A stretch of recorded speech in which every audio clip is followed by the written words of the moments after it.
You wrote about or broke down, you didn't like write an article, but you broke down Trey Lance's mechanics. And that's been like a hot button topic for 49er fans. Everybody talking about mechanics and what it looks like. And oh man, it looks so much different or it looks cleaner.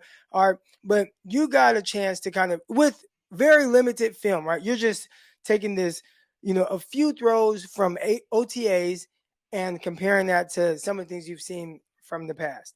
All right. And they weren't live reps. That was just throws in a simulated drill, a spot catch, no pressure, no team reps.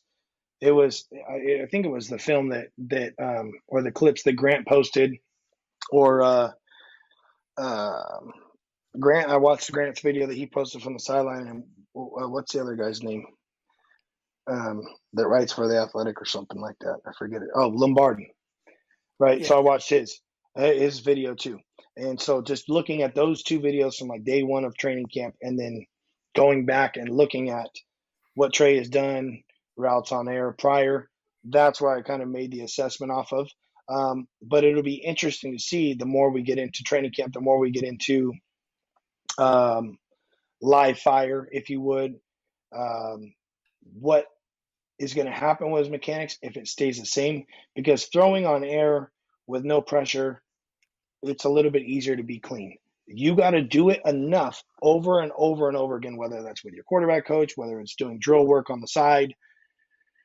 You have to do it so much that it becomes a habit and it's muscle memory after a while. So then once they get onto the field, it's literally no thought to it. You're not thinking about, like, when you're taking your drop, like, you're doing your drop with team reps, so the 7-on-7, whatever. Those guys aren't thinking about, oh, I got to get my front foot down, my stride length's going to be too long, I got to do, no, none of that is even being thought about. You should have dialed it in over time with your quarterback coach, or doing it in the off season, that it's literally that is your new mechanics, your new muscle memory, and you're just rolling with it. So I'll do some more stuff, I think, once we get more team reps coming out. But for the meantime, I think it looks a little bit quicker. The ball's coming out a little bit quicker. For those who didn't see, um, the tweet or whatever, it was kind of comparing what he threw like before. I thought his motion was a little bit lengthy. He would lift the ball up and get a little bit loopy. He had a long front stride. Looked like he had some tighter hips. And I could tell by the way, almost like his back foot would, if his front foot was down, instead of just his hip rotating this way or rotating to the right through his throw, his hip would almost work behind for a split second and then get back around, but his arm would end up getting in front of his hip. And that might lead to some of the arm issues he was talking about. So, and now on the flip side, he's gone to more, instead of that separation where he was just kind of up and then separating, now he's just kind of separating, and he'll do that quick pat. And that was one of the things where it looks like he's got quicker hands. All it is used for a timing mechanism or a sequencing thing. Once their front foot's about to strike, they'll pat the ball back and put themselves in a good position on the backside with their right arm while their foot's in the ground, and then through the transfer of their weight from their back hip as they rotate, that's when I start to transfer the weight through to my front foot, and then the arm should obviously chase the hip.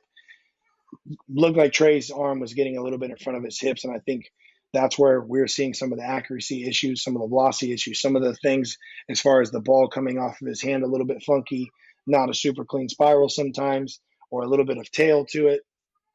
All of those things, it looked like he's improved on. But again, that is doing drill work or routes on air. It'll be interesting to see if he can carry that on through once we get into team reps and live fire. What would you be looking for with Trey Lance? Like, if you were standing on the sideline during OTAs, you're like, you know what?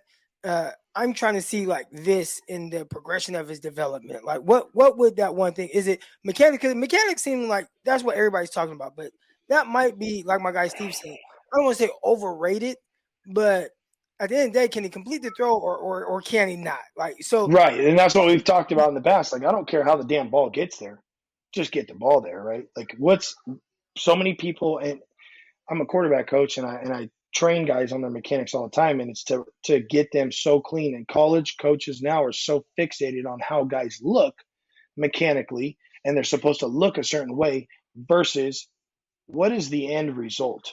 Is he getting the job done or not? When it's crunch time and there's 2 minutes left, can I get my guy to make completions on time, accurate, touchdowns, moving the ball down the field. He's a leader. Those are all things I want. I don't give a shit if somebody kicks the ball down the field to somebody. Like, I don't care who's playing. And we've talked about it before. It doesn't matter who's the quarterback for the 49ers as long as they're winning games, right? And I think that fans should feel the same way. They're all going to get their chance at some point or another. But regardless, who's getting the job done at the end of the day? And I think for Trey to be able to get the job done, obviously he's going to have to work on or continue to progress on the throwing side of things, being sharp with the checkdowns, right? Being sharp from 10 to 15 yards, right? That was Jimmy's bread and butter stuff. Jimmy was very good from 8 to 15 yards. He was very good on throws inside the hashes. That's where he worked. That's his bread and butter. If those guys can get good at those things, because a lot of the offense is built on those, and then outside the hashes, being able to make the throws outside the hashes, which we know Trey can do. Trey can throw the deep ball, but it's working on the 88% of throws that are going to occur during a football game, which are all under 15 yards usually. And those are the throws that are making, moving the chains. Where's Trey at when there's key down situations? Those key downs are usually third and short, third and mid. Can he pick up the blitzes? Those are usually when you're going to see like fire zones. You're going to see man blitz situations. You're going to get the more exotic coverages instead of base personnel packages. How does he function under pressure or under those key down situations? Has he progressed? I'd like to see him obviously progress from a confidence standpoint. Like I want to see Trey seems like he's not necessarily gun shy, but sometimes it looks like he's a little bit too reserved. Like I want to see him kind of just have that breakout where he's owning the spot of being the guy in San Francisco. Whether he's the guy or not, just be the guy and act like you're the dude.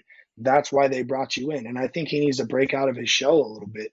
And I'm not saying be some asshole that's obnoxious and, showing up to game days with Kyler Murray outfits on and bell bottoms and weird stuff like that. But, I'm just saying, like, own who you are and understand that you're here in the situation in San Francisco for a reason. They drafted you in the first round for a reason, but rise to that occasion. I know he's more of a quiet, reserved dude, and he's not some outgoing type of guy. I don't know him personally, but just from the looks on the outside and from people that I've talked to that have associated with him, everybody has great things to say about him. But I want to see Trey kind of own it and show that he's the dude, if that's who he is.